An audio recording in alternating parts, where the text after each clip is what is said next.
창세기 39장입니다.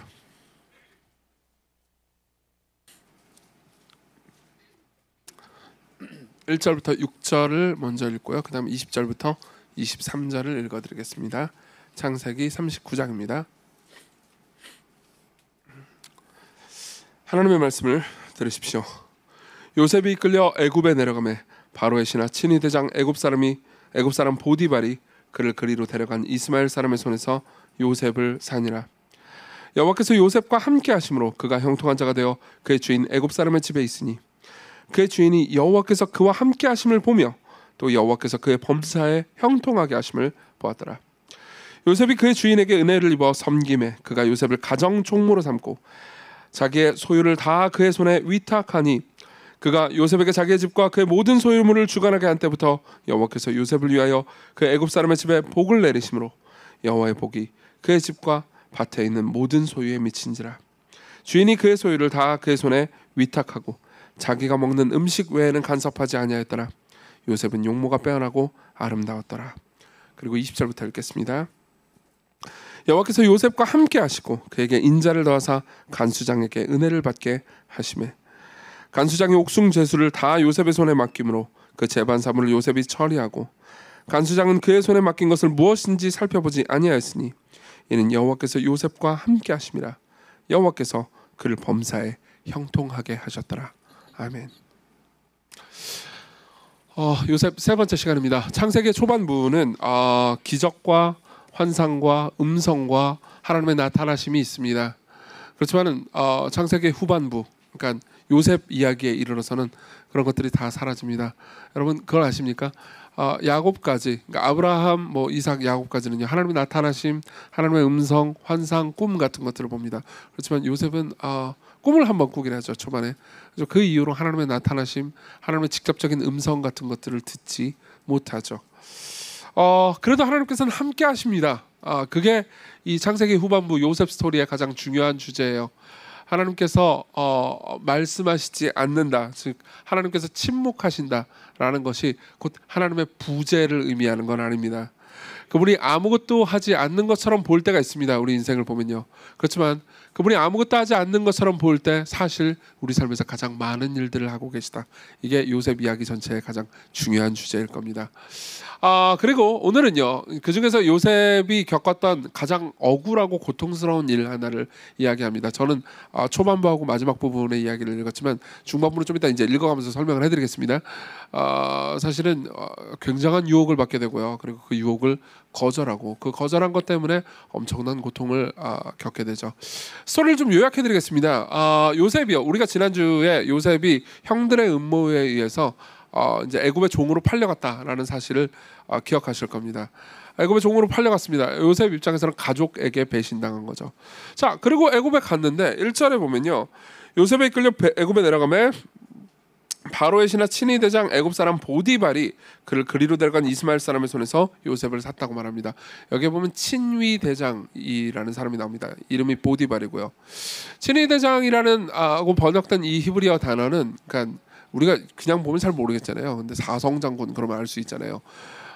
근데 이제 당대의 맥락 내에서는 한 국가에서 군사적으로 가장 큰 책임을 지닌 신하입니다. 그러니까 우리나라로 치면 국방부 장관급이라고 보시면 되겠습니다. 아주 높은 고위 공무원을 의미하죠.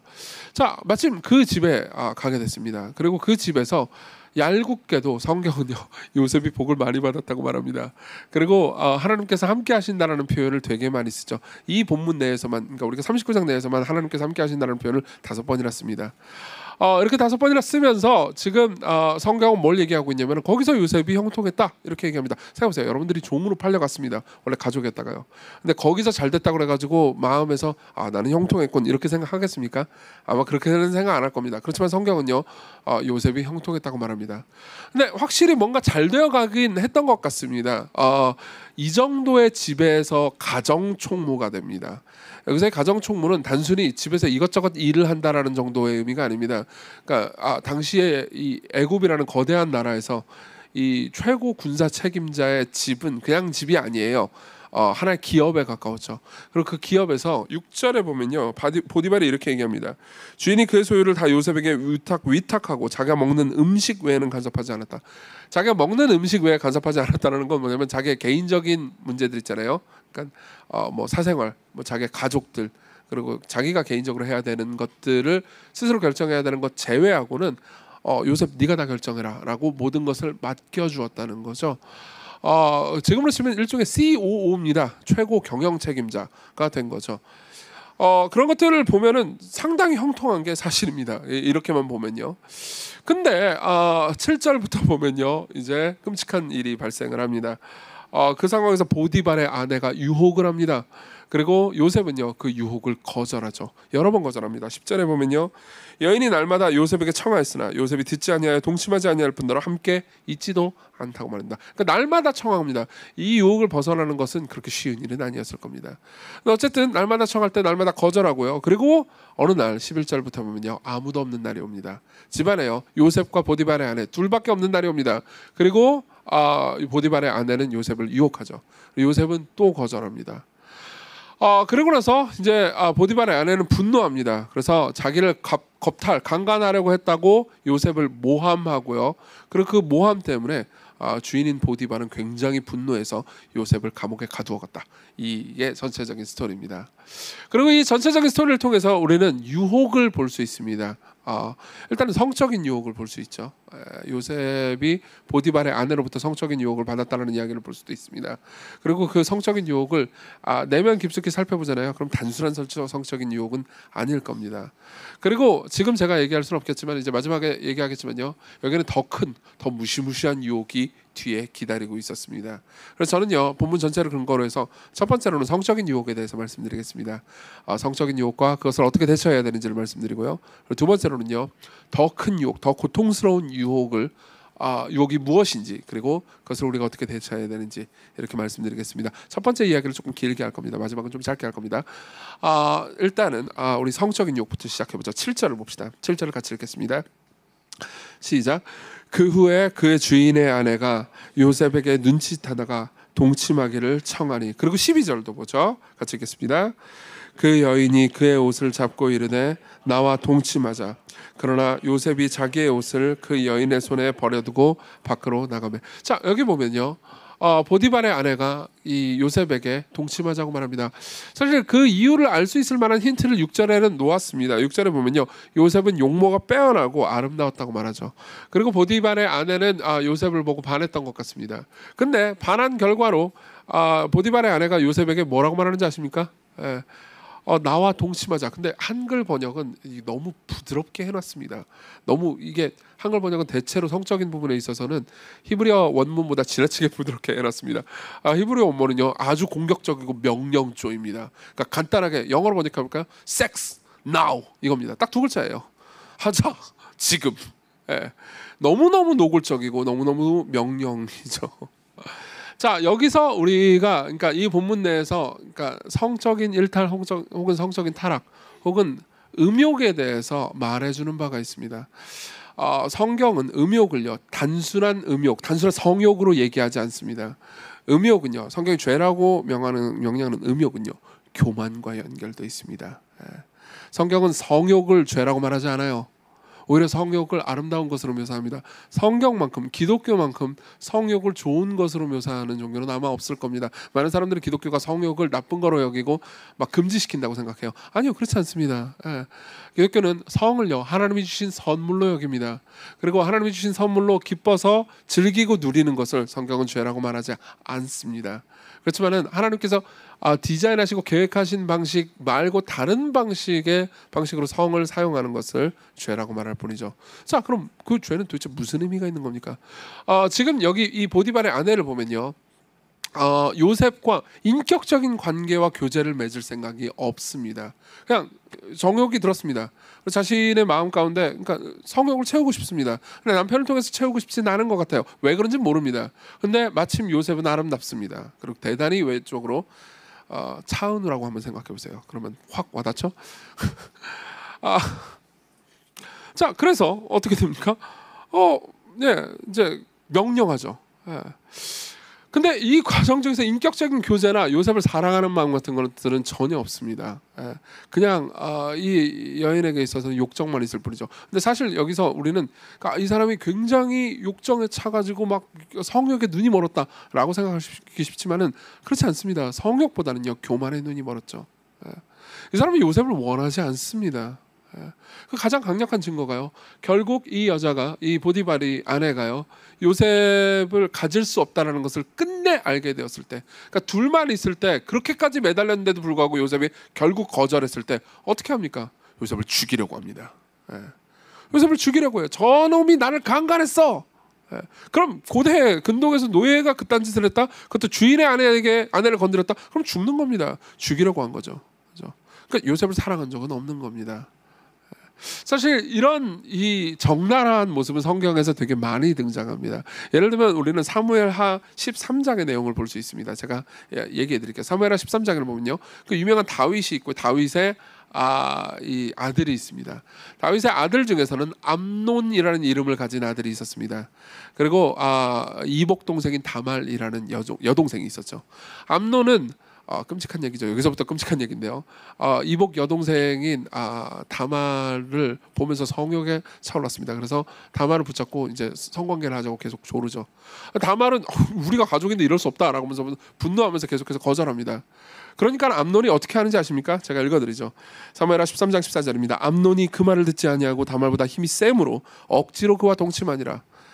번역을 이렇게 순하게 했는데요. 그냥 강간했다는 말입니다. 근데 그렇게 강간을 했어요. 근데 그 다음 절이 더 무시무시합니다. 읽어드리죠. 그리하고 암논이 그를 심히 미워하니, 그녀를 심히 미워합니다. 자기가 강간을 해놓고 미워해요.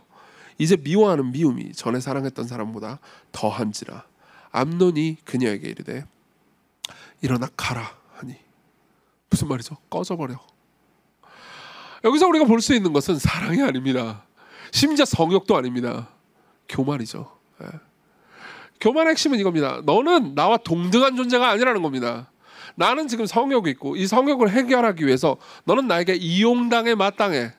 그래, 이용했습니다. 그리고 나중에 생각하게 되는 거죠. 사실 내 여동생이었잖아. 그리고 모든 복잡한 관계가 짜증이 나기 시작합니다. 그리고 미워졌죠. 왜요? 성욕은 풀어버렸거든요. 이거는 보디발의 아내가 요셉에게 했던 일과 같습니다. 성경은요 특정성을 편들지 않습니다. 성경은요 남성이 뭐 여성보다 더 성욕이 많고 더 정욕적이고 여성이 뭐 더 정욕적이고 더 성욕이 많다 이런 식으로 얘기하지 않습니다. 성경은요 모두를 그러니까 동등하게 하나님 앞에서 죄인이라고 말합니다. 그리고 이 성적인 죄에 있어서 진정한 뭐라고 해야 될까요? 죄의 그 이면에는요 교만이 있다고 말하죠. 동등한 인간으로 보지 않는 겁니다. 상대를 나의 성욕을 채우기 위한 사물로 보는 겁니다. 자, 성경이 이 지점에서 그러니까 우리가 성적인 죄를 범하지 않게 하기 위해서 처해놓은 안전장치가 뭔지 아십니까? 결혼입니다. 결혼이에요. 자, 9절을 봅시다. 9절을 보면요, 요셉이 이렇게 말합니다. 같이 한번 읽어보죠.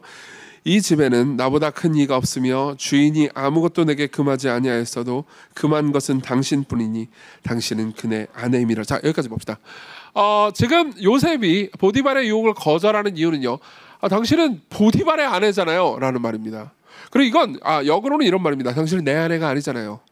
당신은 나랑 결혼하지 않았잖아요. 이해하십니까? 이 안에는요 요셉의 세계관이 드러납니다. 요셉은 단순히 그러니까 심지가 굳고 뭐 그래서 이걸 거절한 거 아닙니다. 사실요 제가 이 성경 본문을 이제 주석을 하거나 이렇게 연구를 하기 위해서 많은 자료들을 봤지 않겠어요? 그리고 이제 다른 여러 설교자들의 설교를 들었습니다. 근데 꽤나 많은 주석과 설교자들이요 이런 거에 관심이 있더라고요. 과연 보디발의 아내는 예뻤을까 안 예뻤을까 이거에 꽤나 관심이 있었습니다. 여러분들도 아마 분명히 관심이 있을 겁니다. 왜냐하면요 생각해보세요. 보디발의 아내가 별로 안 예뻤다고 합시다. 예. 그러면 요셉이 뭔가 이걸 보디발의 아내를 거절한 거에 대해서 그럴 수도 있지. 안 예쁜데 이런 생각이 들 수 있잖아요. 그렇죠? 그래서 많은 사람들은 안 예뻐서 그런 거 아닐까? 요셉이 그렇게 심지가 고다서라기보다는 안 예뻐서 그런 게 아닐까라고 생각하기를 즐겨하는 것 같습니다. 근데 만일 이렇게 생각하고 있다면, 여러분들이 만일 그렇게 생각하고 있잖아요. 그러면 여러분들은 고대근동의 세계관을 전혀 모르고 있는 겁니다. 고대근동은요, 여러분들이 생각했던 것보다 훨씬 더 위계 사회였습니다. 예쁘고 안 예쁘고 요셉이 종 따위가 그런 걸 따질 겨를 같은 건 없는 거예요. 주인 아내가 명령했어요. 그럼 그냥 당해야 되는 겁니다. 그리고 고대 사회에서 주인 아내가 성적으로 노예들과 이런 일탈을 하는 것은 흔히 있는 일들이기도 했습니다. 예. 그러니까 이때 당시 요셉이 한 일이 당연한 것이라기보다는 어떤 의미에서는 당연하지 않은 것이었다는 거죠. 예. 게다가 보디발은 대단히 지체 높은 사람입니다. 그리고 이 대단히 지체 높은 사람이 데리고 있는 아내가 당시의 기준으로 아름답지 않았을 거라고 보기도 상당히 어렵습니다. 핵심은 이겁니다. 왜 요셉은 거절했냐는 거죠. 요셉이 거절한 이유는 간단합니다. 요셉의 세계관 안에서는요, 성관계는요, 결혼 안에서만 이루어져야 되는 거죠. 그것이 요셉이 자기의 선조들에게 배웠던 진리였습니다. 생각해보세요. 요셉의 시기에는요, 성경이 없었다고요. 그가 하나님의 뜻이 어떤 것인지, 그리고 하나님께서 무엇을 원하시는지, 그리고 내가 하나님 앞에서 어떻게 살아야 되는지를 누구한테 배웠겠습니까? 아브라함과 자기의 이제 할아버지 이삭 그리고 야곱으로부터 쭉 내려온 말씀을 통해서 배웠습니다. 그 말씀을 통해서 계속해서 알았을 겁니다. 그리고 야곱과 친했기 때문에 가까이 옆에 있으면서 말씀을 배웠겠죠. 요즘에 형제들은 나중에 여러분들이 살펴보십시오. 성적 일탈이 어마어마했습니다. 사실 우리는 지난주에 37장을 하고 오늘 39장을 하잖아요. 그래서 38장을 건너뛰었습니다. 그 이유는 이제 이야기가 유다에 관한 이야기이기 때문입니다. 그리고 유다의 성적 일탈도 어마어마했죠. 나중에 우리가 시간을 내가지고 38장을 꼭 볼 겁니다. 굉장히 중요한 메시지가 또 거기에서 담겨 있으니까요. 근데 핵심은 이겁니다. 요셉은요, 어쨌든 하나님의 뜻에 순종했다는 겁니다. 그리고 성경 전체에서 말하고 있는 하나님의 뜻은요, 성관계는요, 결혼 안에서만 이루어져야 된다는 거죠. 왜 그럴까요? 이유는 간단합니다. 이것은 여러분들을 억압하고 고통스럽게 만들기 위해서 주어진 게 아닙니다. 성경은요, 여러 곳에서 음욕이라는 단어를 쓰고요. 이 음욕이라고 번역된 그리스어 단어는요, 포르네이아라는 단어입니다. 포르네이아가 포르노그래피의 어원이 됐죠. 포르네이아라는 단어의 의미는요, sex outside of marriage입니다. 그러니까 결혼 바깥에서의 성이에요. 그것은 결혼하기 이전의 성관계를 가리키기도 하고요. 그리고 결혼한 사람이 다른 사람과 성관계를, 결혼한 자기 배우자 말고 다른 사람과 성관계를 가지는 것이기도 합니다. 그러면 여러분들은 말할 겁니다. 뭐 이렇게 우리를 억압하죠? 왜 우리를 즐기지 못하게 만들죠? 왜 우리를 행복하지 못하게 만들죠? 왜 우리가 행복하는 것을 성경은 억압하죠? 아니요, 그렇지 않아요. 보세요. 성경은요, 결혼 안에서는 성을 기쁨으로 누리라고 말합니다. 절대 나쁜 게 아니라고 말해요. 할 수 있는 최고의 쾌락을 기쁨으로 누리라고 말하고, 그것은 성경이 말해주는 바 선물이라고 말합니다. 하지만 성관계는요, 값이 비쌉니다. 성경의 주장은 이겁니다. 성관계는요, 성은 너무 소중하고 존귀한 거기 때문에 싸구려로 이용해서는 안 된다는 거죠. 자, 생각해 보십시오. 내가, 그리고 누군가가 이렇게 말한다고 합시다. 나는 결혼을 하고 싶진 않아요. 그렇지만 성관계는 하고 싶어요. 이 말을 깊이 생각해 봅시다. 결혼을 왜 하는 겁니까? 결혼을 하면 무슨 일이 일어납니까? 결혼을 안 하면 무슨 일이 일어납니까? 결혼한다는 건 이겁니다. 단순히 성관계를 하겠다는 의미 이상입니다. 결혼한다는 건요, 경제적으로, 그리고 영적으로, 정신적으로 삶 전체를 상대에게 다 주겠다는 의미입니다. 여러분들이 결혼을 하잖아요. 그럼 죽는 날까지 여러분들은 재산을 합쳐야 되고요. 그리고 시간을 함께 해야 되고요. 삶 전체를 혼자 결정할 수 없습니다. 그러니까 나도 상대방에게 전부 다를 주어야 되고요. 상대방도 자기 자신을 전부 나에게 주어야죠. 그러면서 연합해서 한 몸으로 평생을 살아가는 게 결혼이에요. 그리고 성경은 이렇게 말하는 겁니다. 이 안에서, 성관계는 이 안에서만 자유로울 수 있고 착취적이지 않을 수 있다. 무슨 말입니까? 나는 결혼하고 싶지 않아요. 그렇지만 성관계는 하고 싶습니다. 당신의 몸은 가지고 싶어요. 그렇지만 당신과 결혼하진 않겠어요. 이건 무슨 의미인지 아십니까? 나는 당신을 위해서 내 몸 전체를 주고 싶진 않아요. 내 인생을 주고 싶진 않아요. 내 재산을 다 주고 싶진 않습니다. 정신적으로 당신에게 완벽하게 얽히고 싶진 않아요. 물론 당신을 위해서 데이트 비용 정도는 지불하겠습니다. 당신을 위해서 뭐 토요일 날 프라임 타임 정도는 줄 수 있죠. 당신이 마음에 드는 선물 몇 개 정도는 해줄 수 있습니다. 그리고 나는 당신의 몸을 원해요. 그렇지만 내 전체를 달라고 말하지 말아요. 이렇게 얘기하는 것과 똑같습니다. 그리고 이것은요, 일종의 착취를 낳죠. 이쯤 되면 여기 계신 분들 중에서 이런 질문을 가지고 계신 분들이 있을 겁니다. 무슨 소리예요? 우리는 동의했다고요. 우린 동의했는데 동의하면 상관없지 않나요? 여러분 성경은요 이 부분에 있어서도 아주 섬세합니다. 사실은요 우리가 동의한다고 할 때 그 동의가 서로 진짜로 일치하지 않는다라는 건 우리 스스로 다 알고 있어요. 자 보세요. 두 남녀가 서로 동의했다고 합시다. 우린 동의해서 성관계를 했어요 라고 말합니다. 그렇지만요 이 동의는요 항상 똑같지 않습니다. 한쪽은 사실 동의했는데 이런 동의를 한 겁니다. 너랑 한 2, 3개월 정도 앞으로 사귀어 볼 생각이야. 2, 3개월 정도 사귀면서 성관계도 맺고 이것저것 해보다가 삶이 좀 진행되다가 연애를 하다가 좀 수틀리잖아? 그러면 적당한 선에서 너와 헤어질 수도 있어. 나는 결혼까지는 생각이 없어. 한 명이 이렇게 생각합니다. 그럼 한 명은요, 뭐 성관계도 지금 맺고 결혼하기 전에도 성관계를 할 거야. 그러나, 우리는 노력할 거야. 할 수 있는 결혼을 향해서 달려갈 거야. 결혼을 위해서 어려운 일들이 있어도 우리는 같이 손을 잡고 이겨낼 거야. 그리고 결국 성취해낼 거야. 그리고 너무 모든 게 힘들어가지고 안 되면 어쩔 수 없이 헤어질 수도 있지. 그러나 어쨌든 우리는 힘을 다해 볼 거야. 라고 생각한다고 합시다. 둘은요, 동의한 내용이 다른 겁니다. 동의한 내용이 다른 거예요. 네. 더 헌신적인 쪽이 더 착취당하게 돼 있습니다. 여러분 그걸 아십니까? 성관계는요 지극히 자기 자신을 취약하게 만드는 행동이에요. 자기 자신을 발가벗깁니다. 그건 자기를 정말 취약하게 만든다는 거예요. 생각해보세요. 내가 완전히 발가벗고 있을 때 누가 나를 공격하잖아요. 그럼 나는 그냥 당할 뿐입니다. 맞죠? 네. 그런 의미에서 성은요 자기 자신을 취약하게 여기는 거고 취약한 그냥 자기의 있는 모습 그대를 마지막 화장까지 다 지우고 상대에게 보여주는 행동입니다. 그리고 그렇기 때문에 성관계를 하잖아요. 그러면 둘은요 결혼 안 했다 하더라도 마치 결혼한 기분이 들게 됩니다. 그러니까 우리가 연합한 것 같은 느낌이 들어요. 그런데 둘의 합의가 다르잖아요.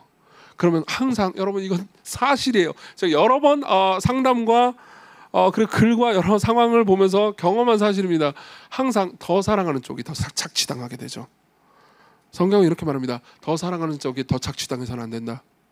누구도 인간을 이용해서는 안 된다. 누구도 자신의 성욕을 채우기 위해서 하나님의 형상을 이용해서는 안 된다. 이게 성경의 주장입니다.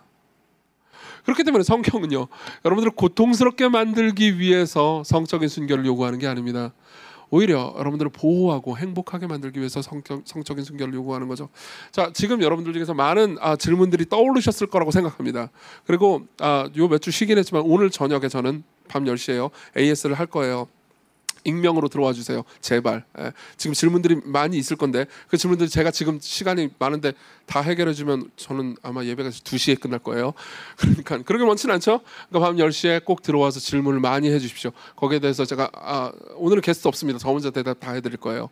그러니까 더 많이 질문을 해서 얘기해 주십시오. 근데 하나만 더 얘기해 드리겠습니다. 여기 계신 분들 중에서 이런 분들이 있을 겁니다.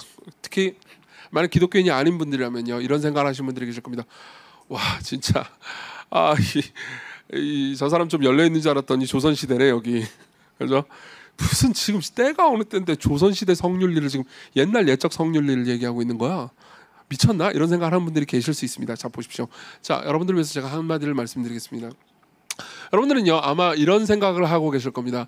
기독교만이 진리다라는 게 폭력적이라고 생각하실 겁니다. 기독교만 진리고 다른 종교는 열등하고 이건 너무 나쁜 거 아니야? 라고 생각하실 겁니다. 그럼 많은 사람들이 이렇게 생각하죠. 기독교 말고 다른 종교를 보고 우리가 관용을 가지자. 그리고 역사상 보면 많은 종교들이 있는데 많은 종교들의 공통점에 주목하지 차이점에 주목하지 맙시다. 여러분들은 이런 이야기가 관용적이라고 생각할 겁니다. 좋습니다. 그대로 한번 생각해 봅시다. 여러분 혹시 그걸 알고 계십니까? 종교들 간의 공통점을 찾는 건 무지막지하게 어려운 일입니다. 정말이에요. 저는 다양한 종교에 대해서 공부를 해봤습니다.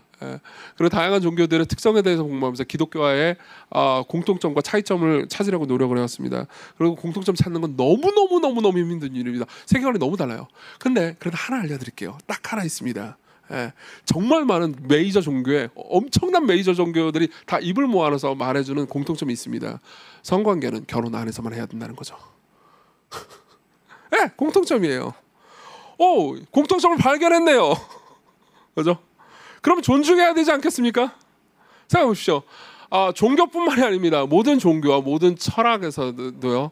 그러니까 성관계를요 착취적인 방식으로 해도 된다라는 혹은 그러니까 원하는 대로 그냥 오직 이 욕망에 차서만 그냥 욕망을 충족시키는 방식으로 성관계를 해도 된다고 주장하는 건요, 현대의 세속주의밖에 없습니다. 이건 신흥 종교예요. 인간의 역사 가운데 보잖아요. 그러면 종교 중에서 이걸 주장하는 종교는 없었습니다. 예. 세속주의 말고는 아무것도 없었습니다. 물론 이것이 만연한 시대들은 있었습니다. 과거에도 있었고, 그리고 언제나 있었죠. 예컨대 1세기의 로마였죠. 1세기의 로마는요, 대체로 강자들이 약자들을 성적으로 착취했습니다. 그리고 강자들이 약자들을 성적으로 착취하는 데에 논 거는요, 내가 착취하겠어 이렇게 한 게 아니었습니다. 나는 그냥 욕구에 충실할 뿐이라고 라고 말했던 거죠. 나는 욕구에 충실할 뿐이야. 그게 뭐가 문제야? 라는 것의 결과는 뭔지 아십니까? 항상 더 사랑하는 쪽이, 그리고 더 약한 쪽이 착취당하는 겁니다. 그렇기 때문에 만일 기독교의 윤리는 이건 들어먹을 게 아니야 라고 생각하는 분들이라면요, 당신의 성윤리에 대해서 한번 재고해 보시기를 요청드립니다. 여러분들이 가지고 있는 성윤리는 역사적으로 모든 사람들이 믿어왔던 것이 아닙니다. 오히려 근래에 일어난 신흥 종교에 가깝습니다. 그리고 여러분 생각해 보십시오. 역사상 수많은 종교가 입을 모아서 이 부분에 있어서는 동일한 윤리를 말하고 있다면요, 사실 이것은요, 인간이 오랜 세월 삶을 살아오면서 가졌던 지혜라고 봐도 무방하지 않겠습니까? 그렇다면요, 이렇게 얘기해 주십시오. 지금 제가 다 설명해 드릴 수는 없지만요, 여러분들이 성경이 말하는 윤리가 무엇인지 진지하게 성경을 살펴보면서 하나님의 말씀을 알아가는 것이 더 현명할 겁니다. 자, 어쨌든 더 질문 있으면 나중에 물어봐 주십시오. 지금 다 얘기할 수는 없습니다. 여기까지 설교를 들으신 분들은 이런 생각이 드실 수 있을 겁니다. 지금 여러분들이 성적인 죄에 노출되어 있는 분이라면요, 그 위험 아래 있는 분들이라면, 혹은 여러분들이 성적인 죄를 이미 저지른 분들이라면요, 여러분들은 죄책감이 들 겁니다. 특히 여러분들이 그리스도인이라면 더더욱 그렇겠죠. 만약 여러분들이 죄책감을 전혀 들지 않고, 뭐 하나님이 이렇게 말했어도 나는 내 마음대로 할 거야, 그러면 여러분들은 생각해 보셔야 됩니다. 여러분들이 진짜 그리스도인이 아닐 수도 있습니다. 여러분 기독교를 진짜 모르고 있을 수도 있어요. 그냥 교회 왔다 갔다 하면서 그냥 종교 생활만 하는 걸 수도 있습니다. 그렇다고 여러분들을 비난하고 있는 건 아닙니다. 하지만 여러분들은 하나님과 올바른 관계를 맺고 있는 건 아니에요. 그렇지만 만일 여러분들이 하나님과 올바른 관계를 맺고 있고 하나님을 인격적으로 알고 만나고 있지만 여러분들이 성적으로 실패하거나 죄를 저지른 사람도 있을 겁니다. 좌절하지 마십시오. 그분은 여러분들을 기꺼이 용납하실 의지가 있으십니다. 예를 하나만 들어드리죠. 여러분 성경에 보면요, 마태복음이 있습니다. 여러분들이 신약을 읽어봐야겠다라고 마음을 먹으면 마태복음을 보게 되죠. 그리고 마태복음에 1장이 있습니다. 1장을 보면요, 족보가 있죠. 누가 누구를 낳고 누가 누구를 낳고 누가 누구를 낳고, 그죠? 이 모든 이야기가 도대체 왜 있는 거지? 라는 생각이 들 겁니다. 근데 한 가지만 얘기 드리겠습니다. 그 안에 있는 수많은 사람들 있잖아요. 그 수많은 사람들에는 성적으로 일탈하고 망가진 사람들이 많이 있습니다. 그리고 예수께서는요, 그 족보로 오신 거예요. 그건 뭘 의미하는지 아십니까? 예수께서 이렇게 선언하시는 것과 같습니다. 이렇게 많은 성적으로 실패하고 무너진 사람들이 다 내 가족들이다. 내가 이들을 용서했다. 나는 이들과 하나가 되었다. 나는 이들을 버리지 않는다. 그래서 만일 여러분들이 성적으로 실패했던 사람이라면 여러분들이 할 수 있는 일은 간단합니다. 회개하십시오. 바꿔서 말해볼까요? 하나님 앞에 여러분들을 발가벗기십시오. 그렇다면 그분이 여러분들을 안아주실 겁니다.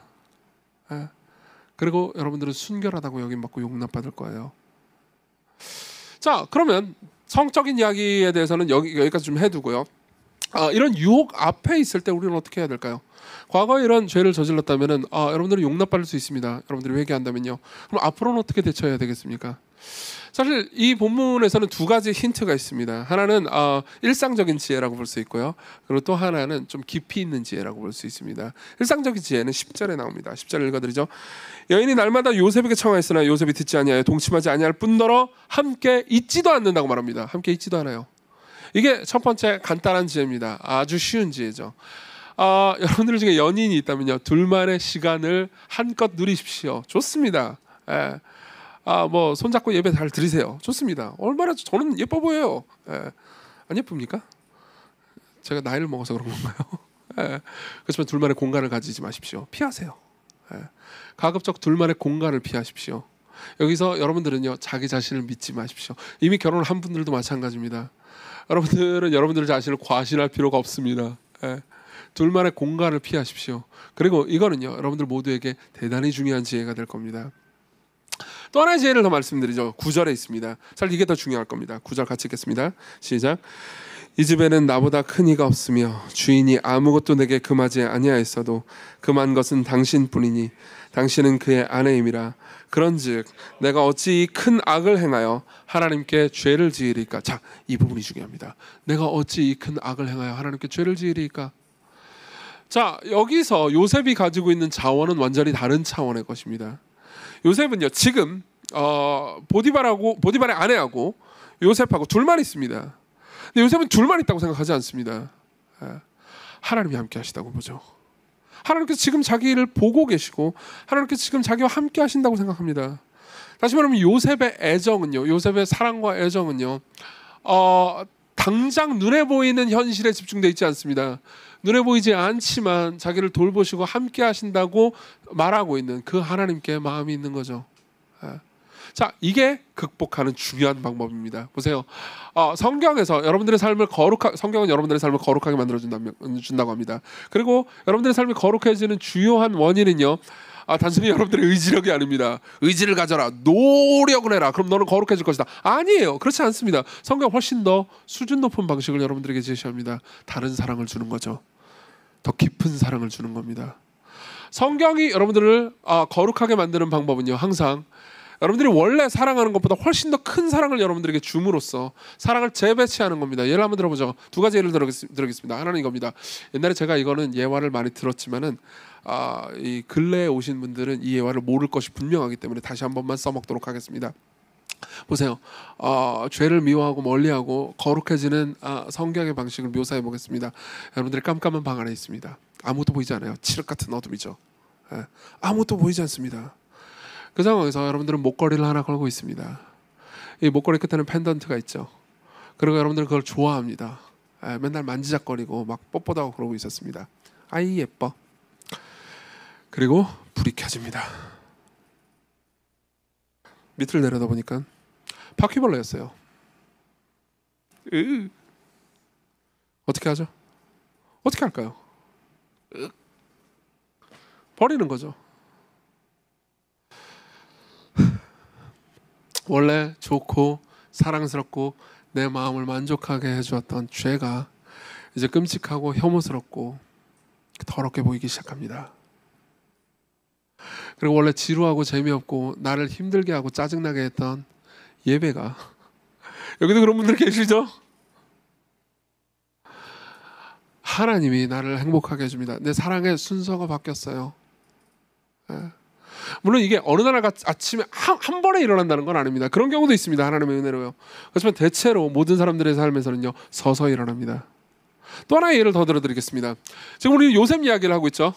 요셉의 아버지가 누군지 아실 겁니다. 야곱이죠. 야곱이 누구를 사랑했는지도 아실 겁니다. 물론 요셉도 사랑했지만 요셉의 엄마를 사랑했습니다. 그 엄마의 이름 뭐죠?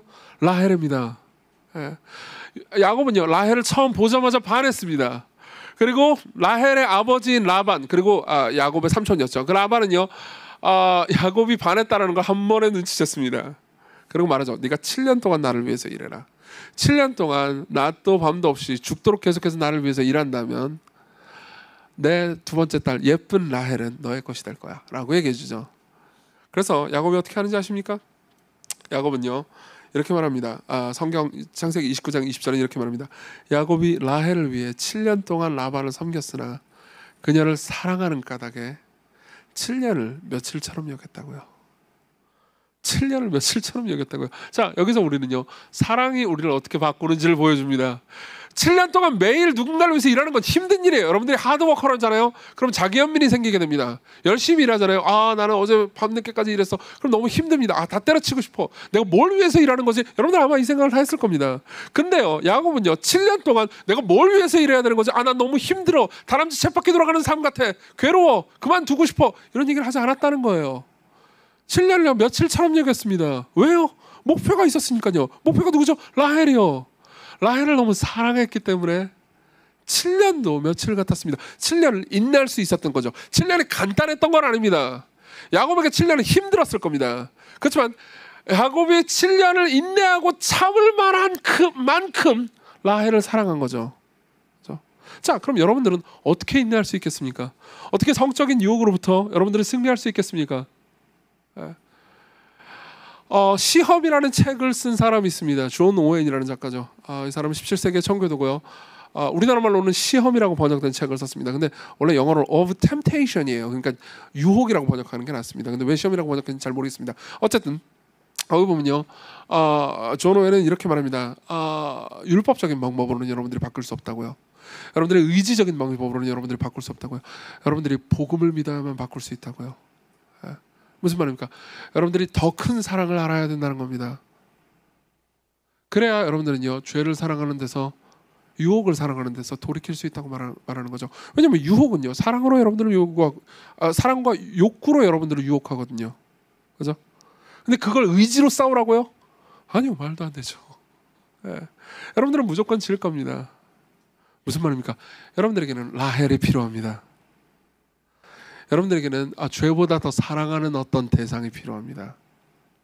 자, 그럼 우리는요, 이 지점에서 두 번째로 넘어갈 겁니다. 그 사랑하는 대상을 얘기하기 전에 두 번째로 이야기로 넘어가죠. 더 큰 유혹입니다. 더 큰 유혹입니다. 보세요. 지금까지 저는 성적인 유혹, 그리고 성적인 유혹 이면에 있는 교만과 인간을 이용하는 방식에 대해서 얘기했습니다. 근데 여기에는요, 이 본문에서 명료하게 드러나지는 않지만 이 본문을 읽는 사람들이 모두가 알 수 있을 만한 더 큰 유혹이 있습니다. 보세요. 요셉은요, 유혹을 거절했습니다. 그렇죠? 보디발의 아내가 나와 동침하자 하는 유혹을 거절했어요. 그럼 보세요. 동침하자 하는 유혹을 거절했는데 그 결과가 어떻게 됐죠? 감옥에 갔습니다.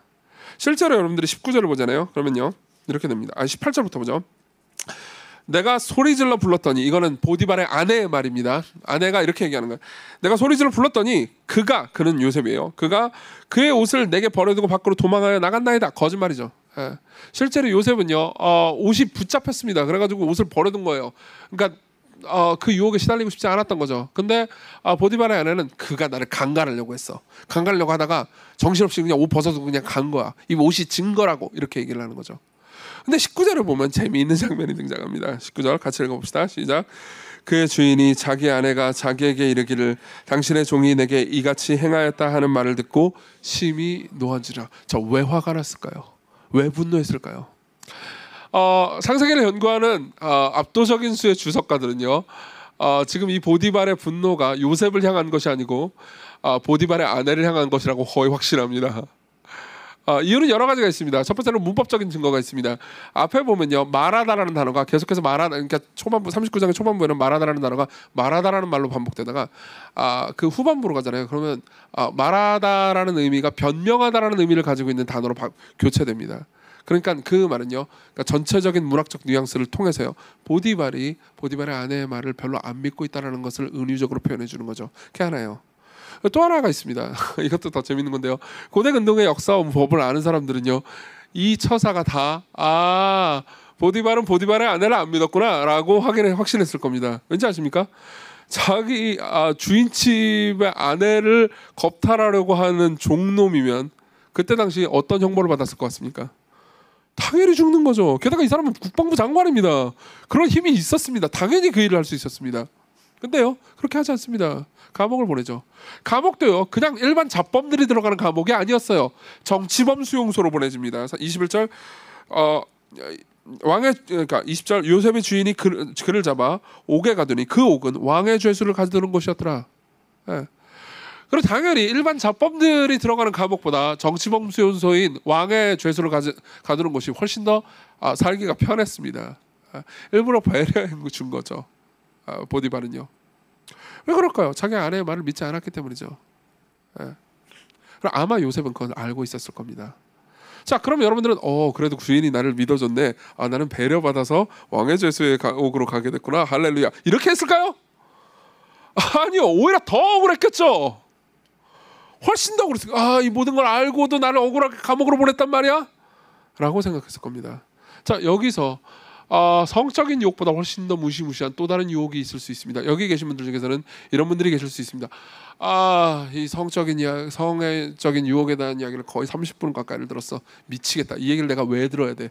나는 지금 성적으로 순결하다고, 잘못을 저지른 적이 없고 아마 앞으로도 별로 저지르지 않을 거야. 나는 결혼했지만 지금까지 순결하게 살아왔고 앞으로도 순결할 거야. 오늘 설교는 나랑 쓸모가 없고, 이렇게 생각하는 분들이 계실 수 있습니다. 자, 보십시오. 여러분들을 위해서 말씀드리겠습니다. 그리고 그렇지 않은 분들을 위해서도 말씀드리죠. 요셉은요, 유혹에 굴복하지 않았습니다. 맞죠? 다시 말하면 하나님의 말씀에 순종했죠. 그리고 그때 요셉이 느낄 만한, 그리고 저와 여러분들이 느낄 만한 유혹은 이겁니다. 다른 모든 유혹을 물리쳤는데도 불구하고 삶에 나쁜 일이 다가왔을 때 분노하거나 절망하게 되는 유혹이죠. 이게 훨씬 더 큰 유혹이라고요. 나는 유혹에 굴복하지 않았습니다. 나는 성적으로 순결했어요. 나는 순종했습니다. 하나님 뜻대로 살았어요. 근데 내 삶은 내가 원하는 대로 굴러가지 않았습니다. 내 삶은 괴롭습니다. 나에게 나쁜 일이 일어났습니다. 근데 성적으로 순결을 지키지 않는 저놈은 잘 됐습니다. 그럼 여러분들에게 어떤 생각이 들죠? 하나님은 없어. 혹은 하나님은 죄선 나를 사랑하지 않아. 이렇게 생각하는 거죠. 우리는요, 요셉의 삶을 창세기만 보면서 평면적으로 생각하기 쉽습니다. 그렇지만 시편에 보면요, 요셉에 대해서 이렇게 말하는 장면이 나옵니다. 시편 105편 17절입니다. 그가 하나님이요, 그래서 그는 하나님이에요. 한 사람을 앞서 보내셨으며 요셉이 종으로 팔렸도다.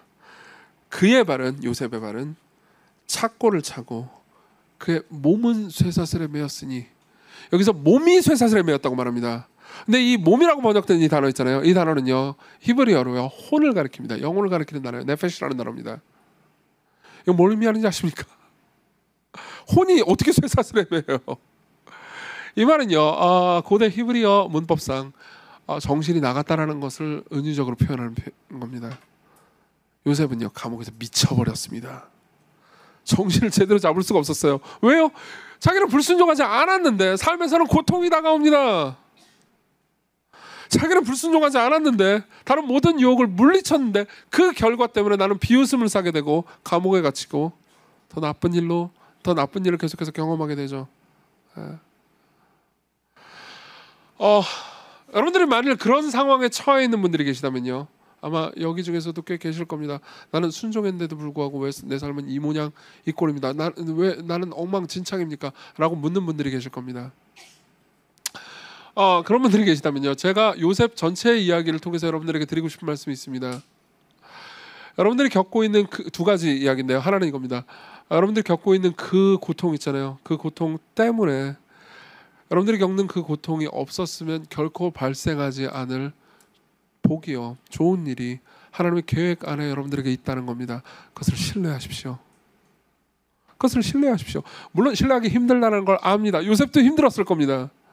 그렇지만 요셉의 역사를, 요셉의 이야기를 한번 생각해 보십시오. 보디발의 아내가요, 이런 끔찍한 유혹을 하지 않았잖아요, 요셉에게.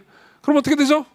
요셉은 뭐 감옥에 안 갔겠죠. 감옥에 안 갔으면 거기서 왕의 공무원들을, 파라오의 공무원들을 못 만났을 거고요. 그리고 파라오도 못 만났을 거고요.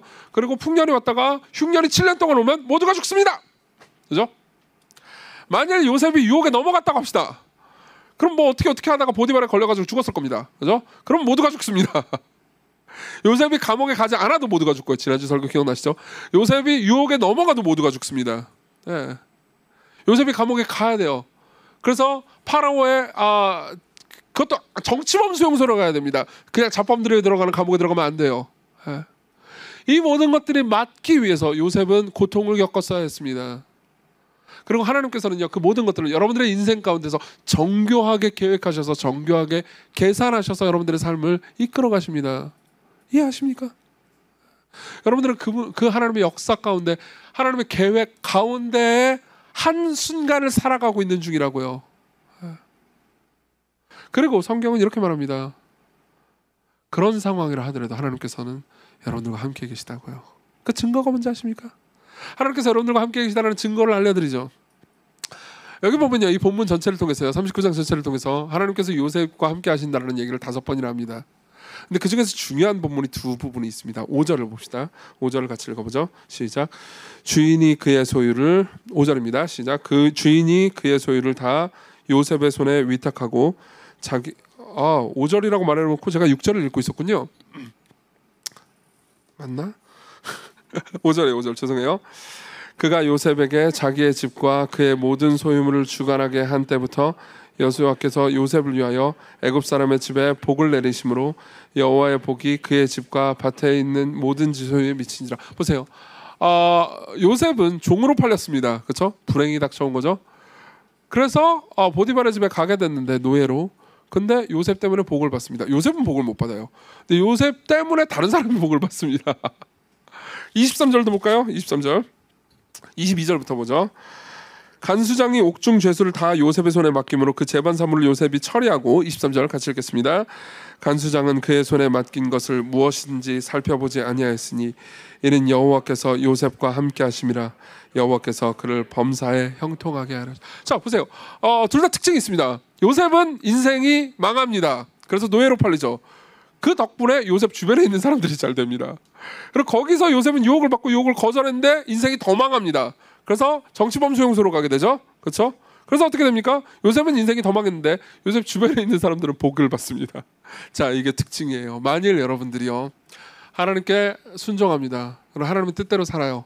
누군가를 용납했습니다. 용서하고 섬겼습니다. 근데 여러분들의 삶에는 복이 안 와요. 그럼 어떻게 되죠? 와, 난 망했네.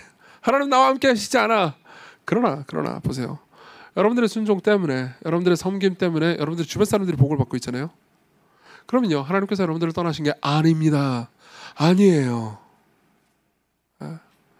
그분은요 여러분들에게 복을 주시는데요, 그분이 여러분들의 삶에 복을 베푸시는 방식은요 직접적으로 여러분들의 어떤 수혜를 누리고 복을 받게 하는 방식뿐만 아니라 여러분들 자신은 당장 좀 인생이 망해가는 것처럼 보이지만 실제로 여러분들이 복이 되어서 다른 사람들에게 복덩어리가 되어서요 다른 사람들이 여러분들 때문에 복을 누리게 되는 과정을 포함합니다. 그게 여러분들 향한 하나님의 계획의 일부예요. 그리고 여러분들을 통해서 누군가가 복되고 있다면요 여러분들 주변에 여러분들의 가족이나 친구나 교회의 사람들이 네 삶이 이렇게 고통스럽게 하지만 나는 네가 있어서 너무 행복해 라고 말하고 있다면요 여러분 기억하십시오. 하나님은 여러분들을 떠나신 게 아닙니다. 여러분들과 함께하고 계시죠.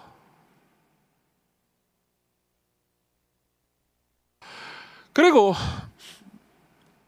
이 문제에 있어서 여러분들이 아무리 이렇게 말해봤자 끝나고 나면 그래도 나한테 복을 직접적으로 지금 주지 않으면 나는 화가 날 거야 라고 생각하는 분들이 있을 겁니다. 이해해요. 그럼 여러분들에게 비판하고 싶은 게 아니에요. 네. 만약에 여러분들이 그렇게 생각하고 있다면요 여러분들에게 더 큰 사랑이 필요합니다. 여러분들 자신의 안위만을 구하는 사랑보다 하나님께서 여러분들과 함께하고 계시다는 것 때문에 용기를 낼 수 있는 더 큰 사랑이 필요합니다. 그 큰 사랑을 위해서 이야기 두 토막을 해드리겠습니다. 하나의 이야기는 김동호 목사님이라는 분의 이야기입니다. 김동호 목사님은요 예전에, 지금 이제 은퇴하신 지 오래됐는데 예전에 설교를 하실 때 이런 얘기를 하신 적이 있습니다. 본인이 목회를 할 때 이제 사업가가 한 분 계셨대요, 교회에. 그리고 그 사업가하고 얘기를 하는데 이제 물어보는 거죠. 요즘 사업 어떠세요? 잘 되세요? 라고 물어봤대요. 그 사업가가 이렇게 대답을 했답니다. 죽겠어요. 요즘 좀 망했습니다. 하나님께서 함께 하시는지 안 하는지 모르겠어요. 왜요? 진짜 세금 떼고 직원들 월급 주면 남는 게 아무것도 없어요. 손해예요, 손해. 이렇게 얘기한 거죠. 예. 여러분들이 만약 사업하고 있다면요 세금 떼고 직원들 월급 주면 남는 게 아무것도 없다면 여러분들이 망했다고 생각할 겁니다. 근데 김동호 목사님이 이렇게 얘기합니다. 이거 복되네. 되게 얄밉지 않습니까? 이 지점에서 뭐가요? 세금 냈다면서요. 네. 직원들 월급 줬다면서요. 네. 아니 그러면 당신이 수고하고 노력한 것 때문에 나라가 지금 돌아가고 있고, 그죠? 그리고 당신 주변에 있는 사람들이 당신 덕분에, 당신의 섬김 때문에 가족들 챙기고 먹고 잘 살아가고 있지 않습니까? 하나님께서 당신의 삶을 복되게 하신 거예요.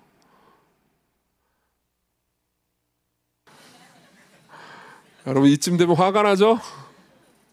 여러분 언제까지 여러분들은 자기 안에 갇혀 계실 셈입니까?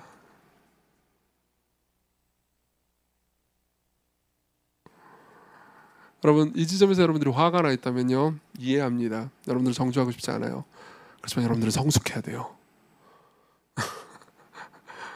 안 성숙하잖아요. 그럼 제가 여러분들을 위해서 성숙하게 해달라고 기도할게요. 그게 뭔 의미인지 아시죠?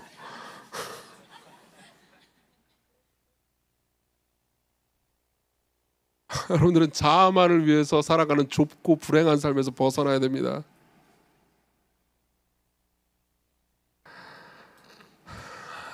그리고 그런 분을 바라보셔야 됩니다. 예수 그리스도를 생각해 보십시오. 이야기 하나 더 해드린다 그랬죠. 니코스 카잔차키스라는 작가를 아마 아실 겁니다.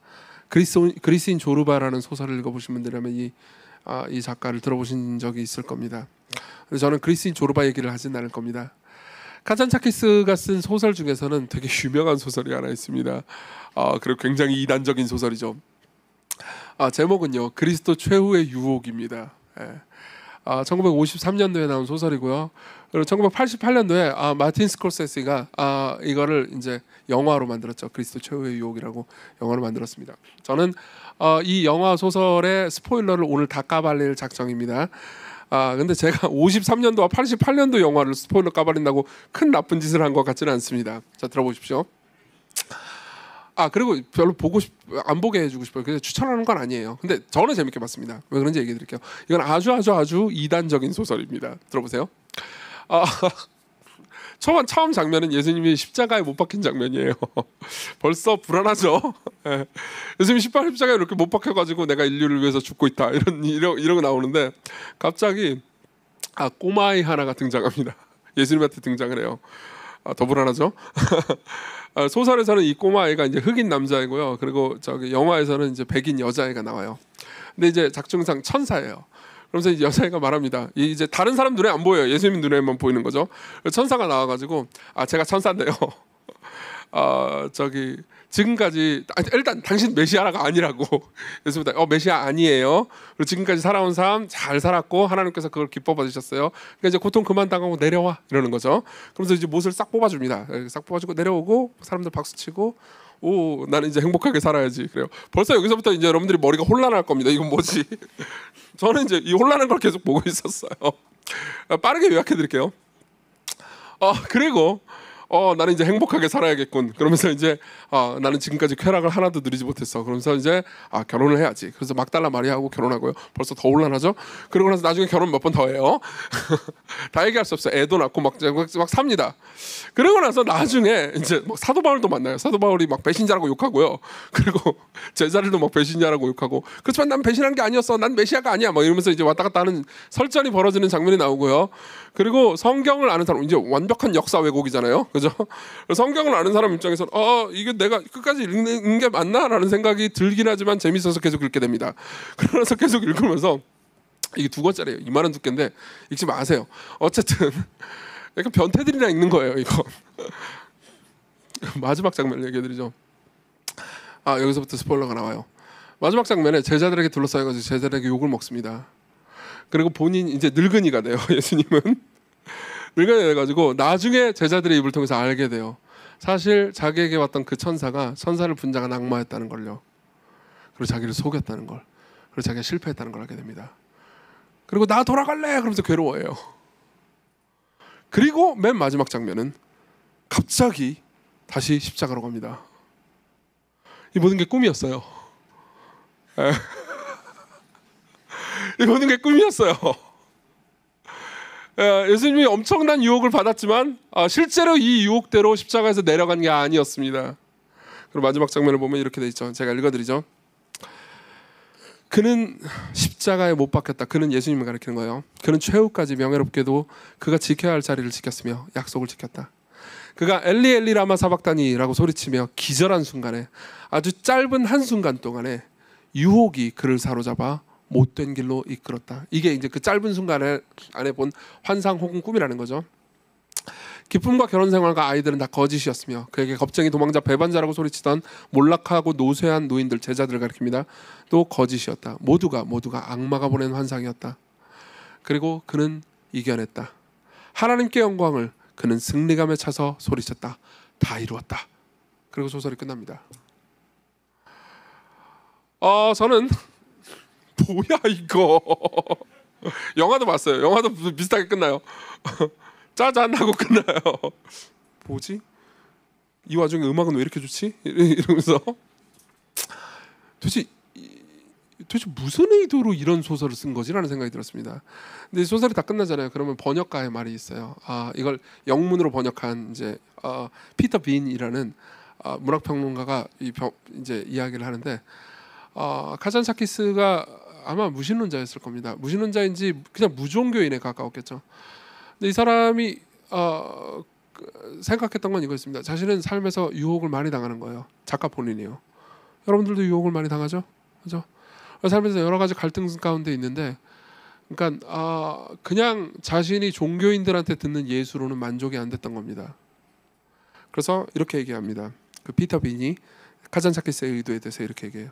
그는 카잔차키스는 자기 자신에게 의미를 가지는 그리스도를 그리려고 노력했으며, 따라서 그의 갈등이란 20세기의 관점에서 이해가 가능한 우리 시대의 혼돈을 직면한 모든 민감한 사람들의 갈등과 마찬가지므로, 그는 모든 시대와 모든 사람의 조건에 호소력을 지니는 예수님 이야기를 모두 그대로 간직하면서도 예수를 새로운 시대에 알맞는 인물로 만들기를 원했다.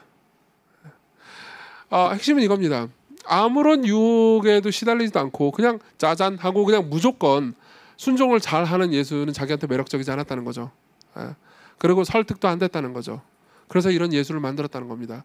그리고 저는 이 이야기를 들으면서, 이 이야기를 읽으면서 그 전까지는 뭐지? 난 누군가, 여긴 어딘가 이러다가 이 부분에 있어서 갑자기 한숨이 더 전화왔어요. 소설 읽다가. 그래서 무슨 생각을 했는지 아십니까? 카잔차키스를 만나서 성경 공부를 시켜주고 싶다. 왠지 아세요? 카잔차키스는 이렇게 생각했던 것 같습니다. 기독교에서 기독교의 종교인들이 그려내는 예수라는 건 뭐 유혹도 모르고 아무것도 모르고 그냥 기계적인 존재라고 생각했던 것 같아요. 그렇지만 사복음서에서 나타난 예수님은요, 죄를 범하신 적은 없지만 우리가 얼마나 연약하신지, 그리고 유혹이 얼마나 고통스럽고 괴로운지 거의 끝까지 가보신 분입니다. 그러나 그분은 죄를 범하지 않으셨죠. 그분에게 유혹이 없었던 게 아닙니다. 여러분, 우리가 믿는 하나님은요, 유혹을 당해본 신입니다. 다른 종교의 신은 유혹을 당해본 적이 없죠. 유혹 당할 일이 없잖아요. 저 위에서 그냥 명령만 하는데요.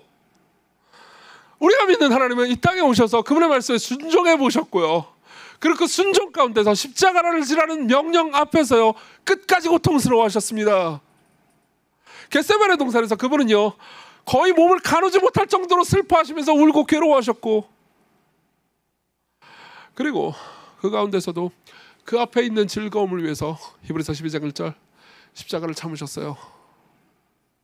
왜 그분이 참으셨습니까? 왜 그분이 인내하셨습니까? 왜 그분이 유혹을 견뎌내셨습니까? 여러분들이 그분의 라헬이에요.